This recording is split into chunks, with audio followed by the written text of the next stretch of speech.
did was I pulled up and started to organize this in a way that's like this, okay? But I want to show you a couple of things.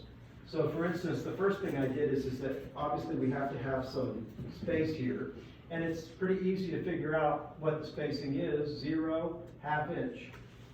So you can have this open on your laptop on the side, and you can sort of see basic measurement.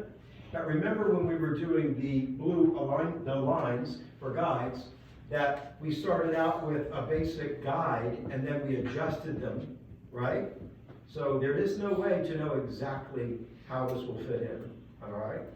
Because then what you do is you can see in this organization that I have 1, 2, 3, 4, 5. I have 5 virtually equal spaced sections in this direction. And then I have 1, look at the space, 1, 2, 3, with text areas. Do you see that one? So now I have a 5 by 3 proportioned thing that begins to set in motion this idea of a very unequal format, which is good, because this is where your ISO is. That's a 30-30. I did, of course, the worst thing possible when we took like a really small image and put it in there. But it doesn't matter for the pixelation because it's just the idea of showing it.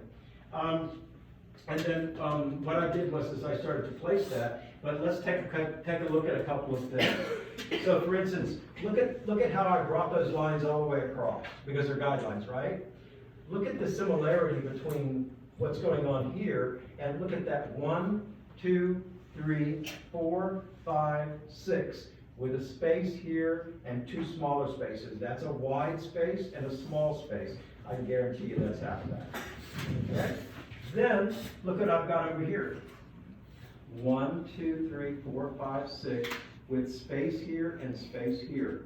This is a miniature of this larger area. Do you see that? Why did I do that?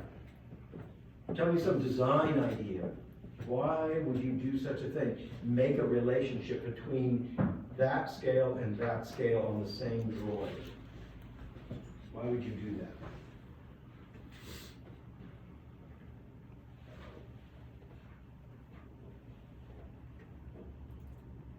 What's the reason that we would make a relationship? Is to correlate each section. Say again? To correlate each section by both each by each. Correlation is a good word, to correlate. Okay. What do you think that is? Didn't you do something like that in a 2D drawing? Did you do kind of Escher-like figure grounds or organize something according to grid? No? Okay. Well, what happens is that it's proportion, right? And so proportion, the rule of proportion means then that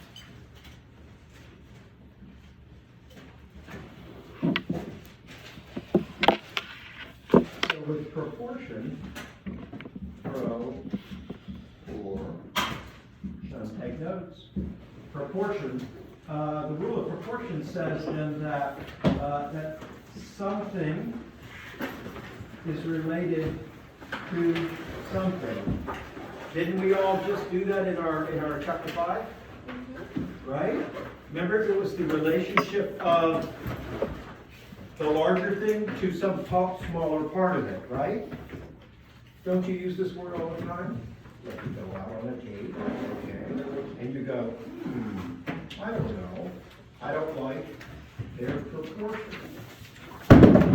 How about people's faces? You ever look at people's faces and you go, you look at their face and you go, their face seems to be too wide or too this or too that. When that too word, right? It's too much or something. Maybe, or they're too tall or they're too short. what you're saying is that in terms of their body, and the reason I say a person, because we can say body, but when we talk about a building, we're talking about a body. So in an interior, same thing, the body is spatial. And so basically, when we talk about proportion, we're talking about the relationship of some part of it in relationship to the whole. I can't judge Michael's proportions according to Lucius's proportions, okay? Because that's an identifiable body, and that's when here, if we start taking that head and putting that and mixing one arm, we're gonna really be Frankenstein mess, right? Okay, but it's all about one body. So therefore, this is what this is explaining to you. And you've seen the Renaissance man, you know, Leonardo man, excuse me, and all that stuff. That's about proportion as well. And we want to make sure that you're getting this idea that it isn't some simple procedure, but it is, there's meaning in design. That's why a lot of people, I wonder how they're thinking about this course, because this course requires a lot of design thinking. Okay, so let me just do,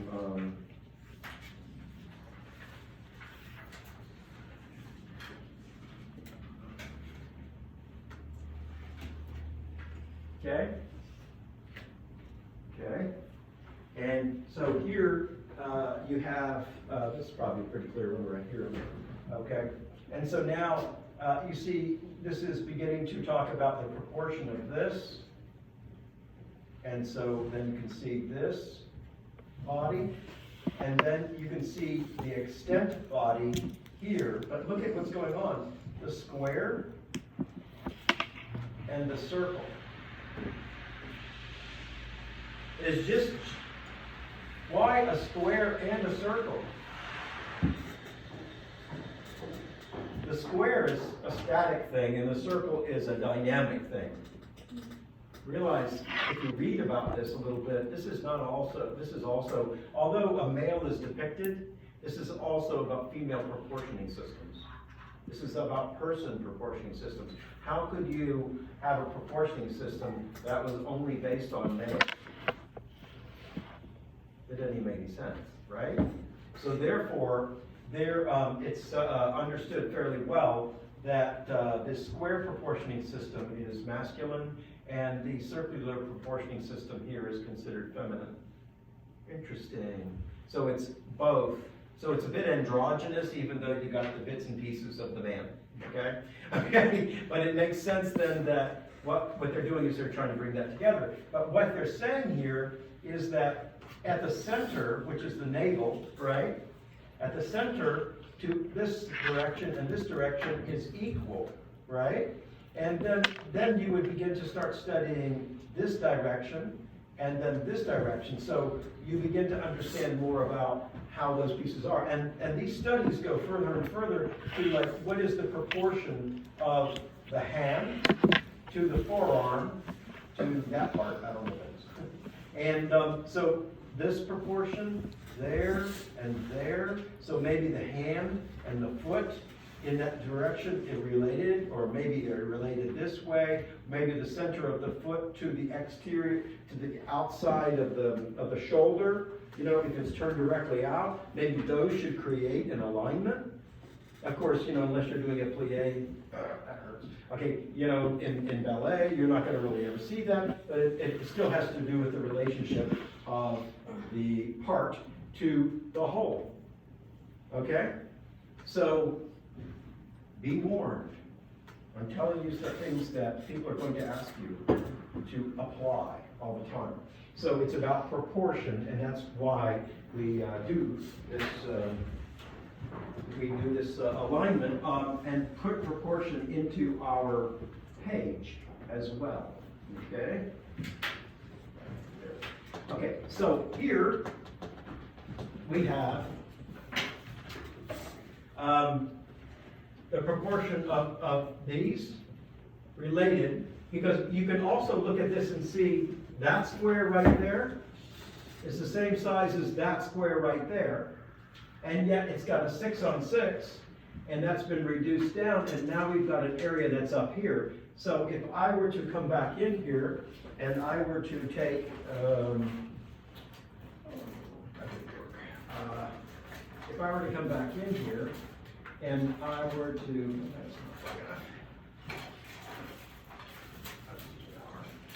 okay, and I go from here, middle finger, okay, there we go.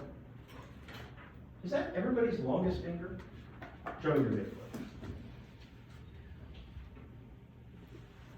Okay, I'm just checking. Anybody go the opposite direction? No, okay. Okay, so then what we do is we come back up here, we take the diagonal, and then if I raise the diagonal in this direction from here to here, I begin to get that resulting rectangle, and that resulting rectangle is a golden section, or a root 2 square. Okay, so now it's again proportion. So part of this exercise is to get you to understand proportion, but also to realize that when I make things scale-wise proportionally, it'll make the drawing look better. It will look more right. Okay? So we're going to do that now. So you can see how you organize it this way. Then this site plan is not the site plan you're going to use. No. You're going to use the other one. Okay? And you got that. So look at all these various things I put in here. So I've got, this is where the diagrams go, 1, 2, 3, 4, 5, 6, and I'll tell you which ones they are so you'll figure it out. Then there's a floor plan, which is the level 1, and this is level 2, they said, or I said. But it could be roof, this is level 2, but it's going to be roof plan. So I've chosen 2 plans, and you can choose whether you want to put the roof plan here, or you want to put the lower floor plan here. But be aware that the sock has to go this way, right? Remember when we were looking at this, and we were looking at the building, then the sock should be down, right? Good. And then that will make this north. And that will make this north. And then this one has to be in the same orientation as this. So when you cut that plan, you have to put that one, the roof plan here. So that there's the roof plan and here's the lower plan. We put them on the page like this. Look what I'm doing. I've cut this plan and I've got this plan, right? And then I'm going to put them on the page like that. It's called drawing correspondence. It's pretty difficult. Drawing correspondence.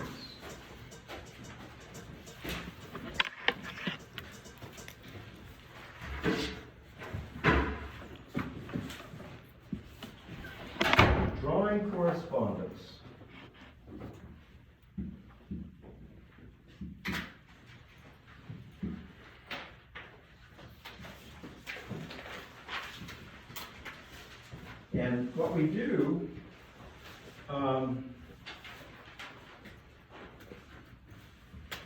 And what we do, is we correspond drawings so that they can tell a story.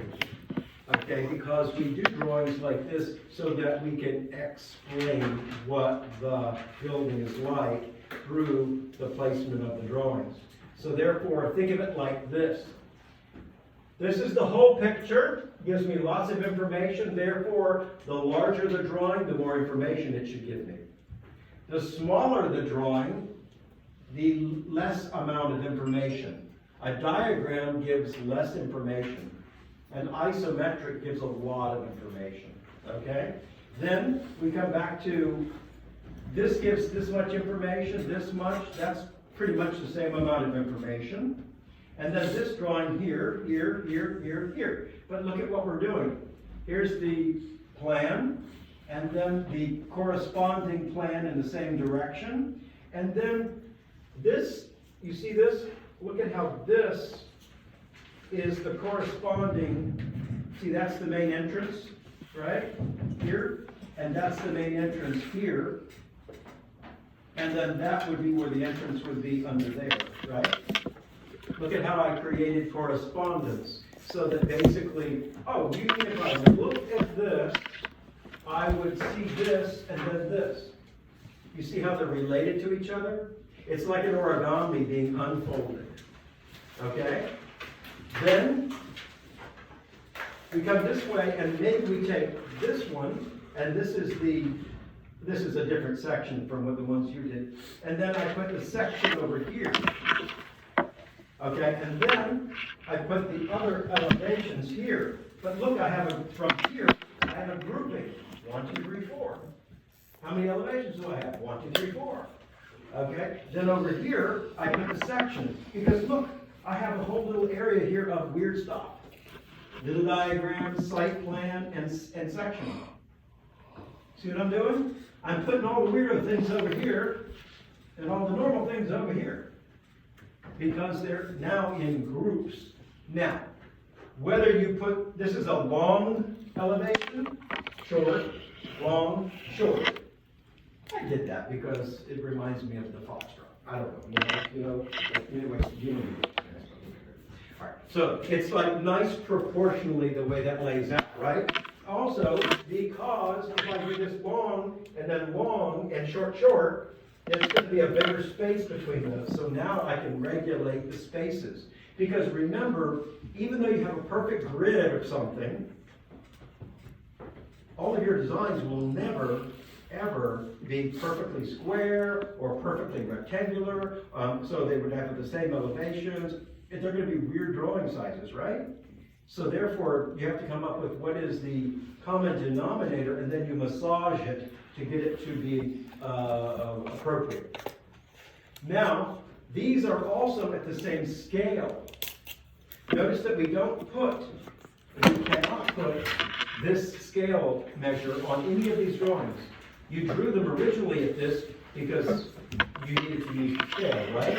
Once you scan them, the scale will be like, maybe Michael will do this, and he'll say, oh, well, this is way too small for such a large drawing. So maybe we can see that this is obviously gotten blown up, right? All right, well, that's not 1/8 inch anymore. Well, what scale is it?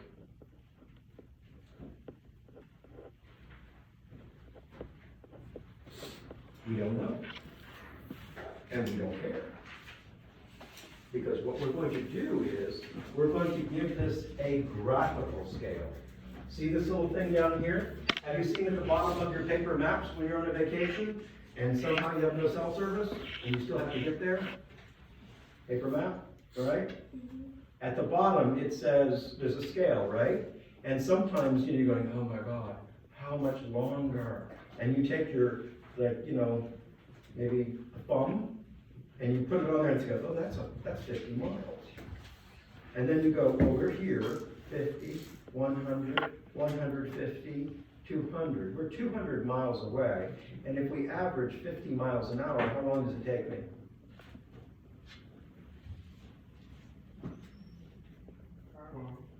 Four hours, right? At 50 miles an hour. Who goes 50 miles an hour? Okay. If there's a lot of bathroom breaks, you're going to have to figure it out. But I'm going to show you there. I am there in 2.5 hours. Okay, so, but 50 for me is always a very good one to regulate, right? And then I go, oh, I can beat that. Don't worry. We'll be good. Okay, then you just take off a little bit. But anyway, so then that helps you regulate distance and time, right? That's the same thing as this. It's absolutely identical. So what we would do is we would want to come back in here, and you would want to come back in, and you know the measurements of things, right? You know the distance between the end of the window and that, or the height of the window. What is the height of one of these windows? Feet. How many feet? 3 feet. 3 feet 2. Anybody else? No, that's about right? Okay, great. Look, now we know something on this drawing which is 3 feet. So therefore, on my drawing, I can put a graphical scale. I make a line like this, and then I can come back in, and I'm now using a ruler to do this. I don't just make it up. I go back in, and I don't know what scale that's at, but it doesn't matter. You just go to the 16th inch scale and say, oh, that's 3/4 of an inch, or that's half an inch, or whatever it is. It doesn't really matter, right? Then you go back in and you say, this equals 3 feet. Okay? So therefore you do that, then that go, oh, that's pretty helpful. But with a graphical scale, the building is maybe, you can see that it's a 3-foot thing, but maybe we want to use that same increment to create more numbers so that we could say, oh, and that's approximately, well, we'll do it in a minute here. Okay, so 3 feet, and then maybe I come over here and I can come back in another 3-foot increment. I'm going to just dot that in for the moment. And then another 3-foot increment. And maybe my next line will be here.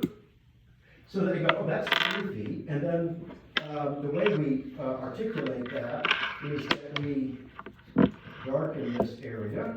And then here we darken this area. And then here we would put 0 feet.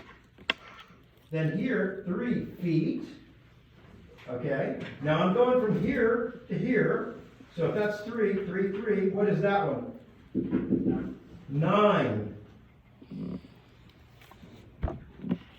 Understand why? Okay? Okay. And then if I came back in here, if that's a 9, and then I did another, there's no exact rule about how those are done. They just 18. Does that ring proper with you? Does that make sense? So therefore, this would be a graphical scale that would be associated with this. It's always good to have some kind of beginning increment that is easily recognizable on the building. Another easily recognizable one would be from here to here, which I think I remember as being 4 feet. Right? Does that make sense? And don't you remember that this is, I think, 12, correct? Or maybe this is 12. Right? Remember that 12 foot? Now, what if I'm 12 foot 2 inches?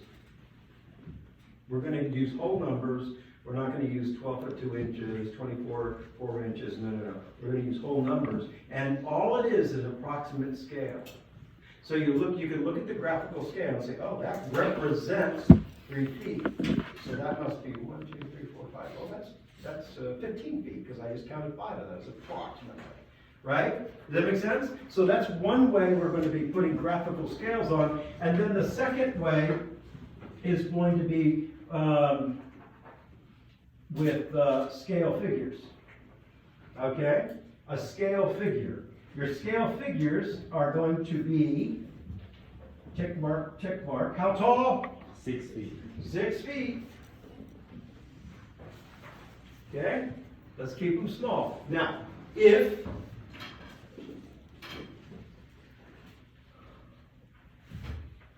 you want to put a little kid over there, you're welcome to, but no unaccompanied children.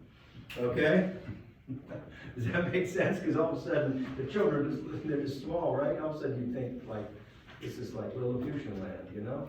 And it's, so we have that, right? And, oh my goodness, they can have umbrellas, you know, in case it's raining. You can do all kinds of things with your scale figures, it's fine.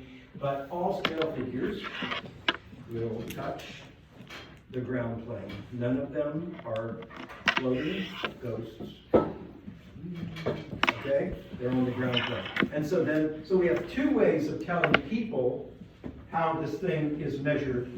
A graphical scale and a scale figure. At least one for every drawing. And you can see, I got my little scale figure in there. Now look here, I'm moving them where they are. They don't have to be in one place. They could be up here in the garden, on the roof, you know, in that garden area. Okay, I don't think it's a good idea to have them like peering out of the window, you know, whatever. But I mean, it's just like you can put them in there. Notice over here, I've got a scale figure here, and then I've got one up on the roof. That kind of tells you occupiable space. Those things. Yeah.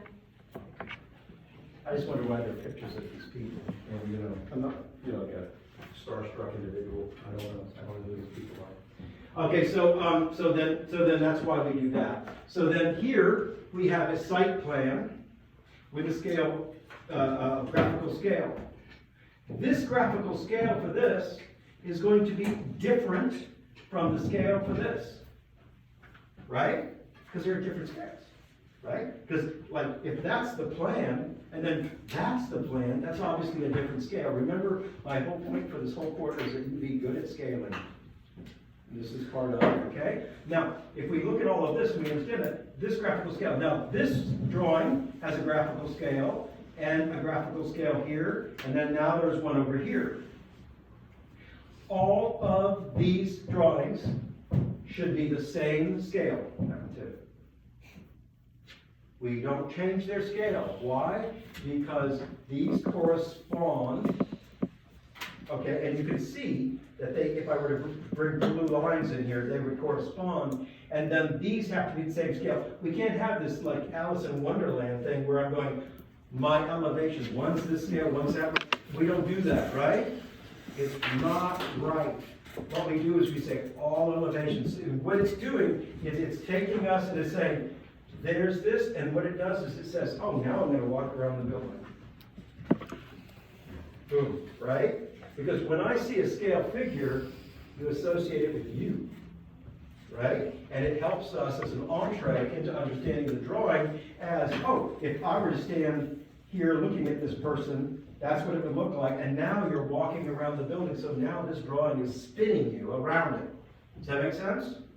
This is absolutely the most ordinary, typical thing we do every day. Okay? That's why you gotta know. We do all that. Okay, so there's your this thing like that. Notice here that we have, and we'll talk about, these are section cut lines. Okay? And I'll talk about those now because we have section AA. This is not a section which has a drinking problem. Okay? It could be, you know?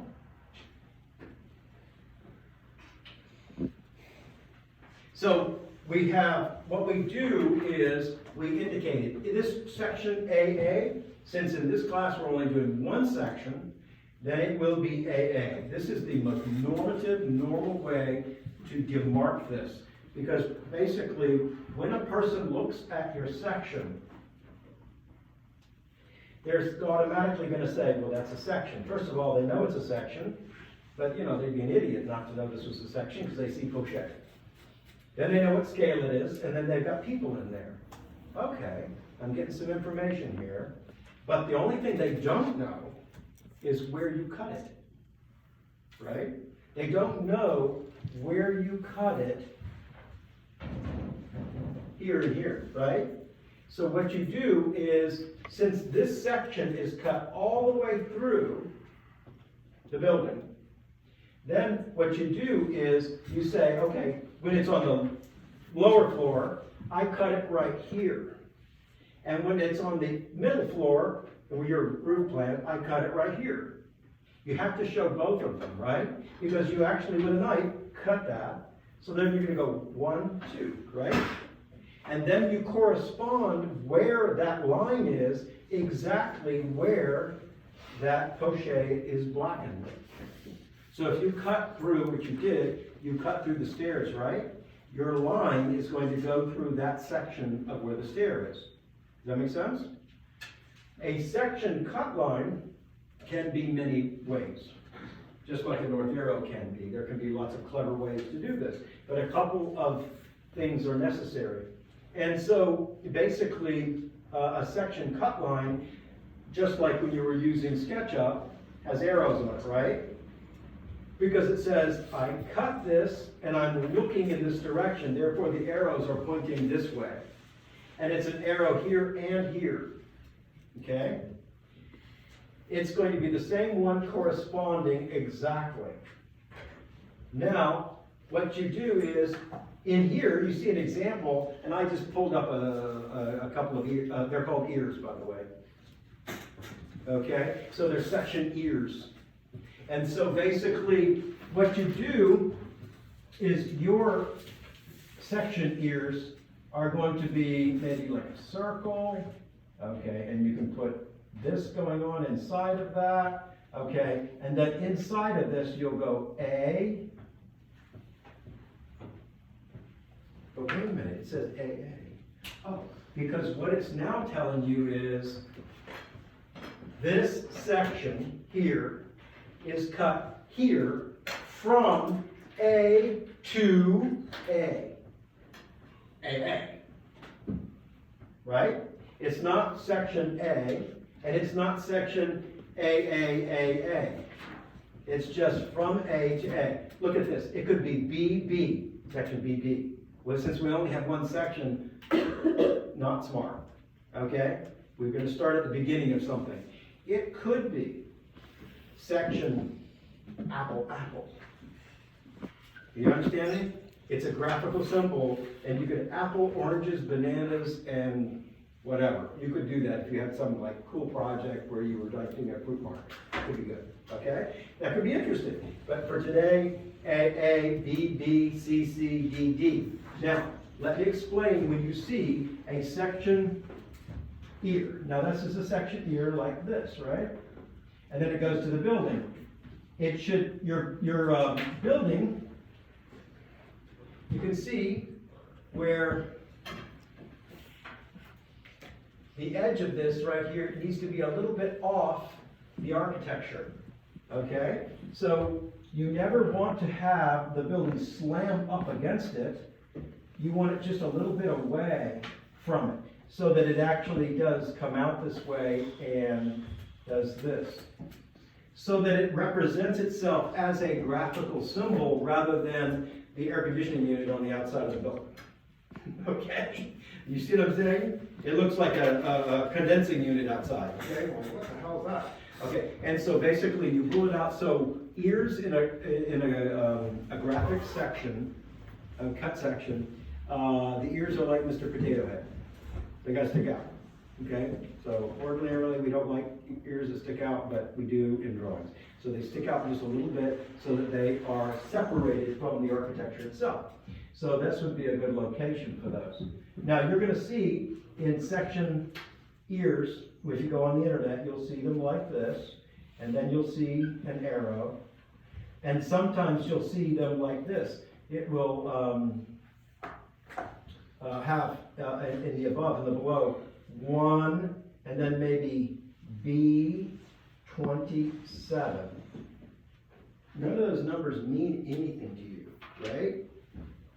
You know what they mean? They mean that if you want to, you're looking at a plan and you're saying, that's the section I want to look at.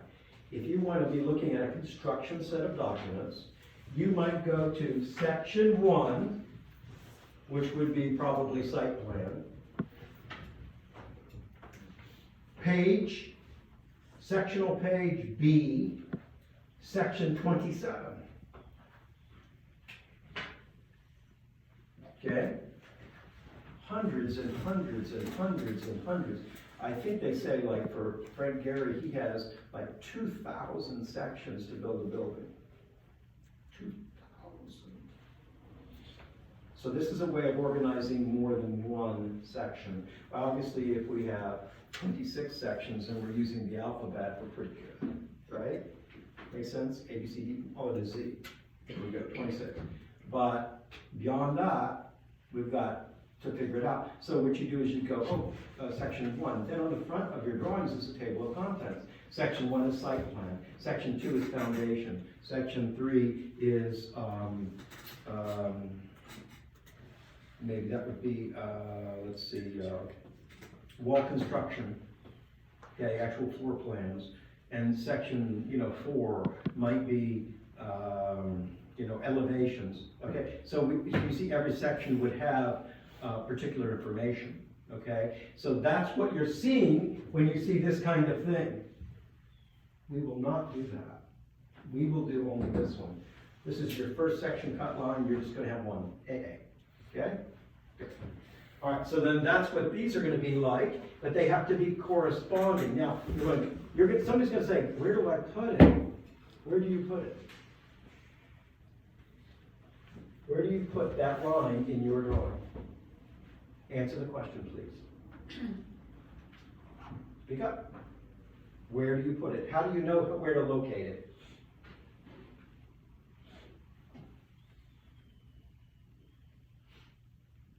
Adriana, tell me, how do you know where to locate it?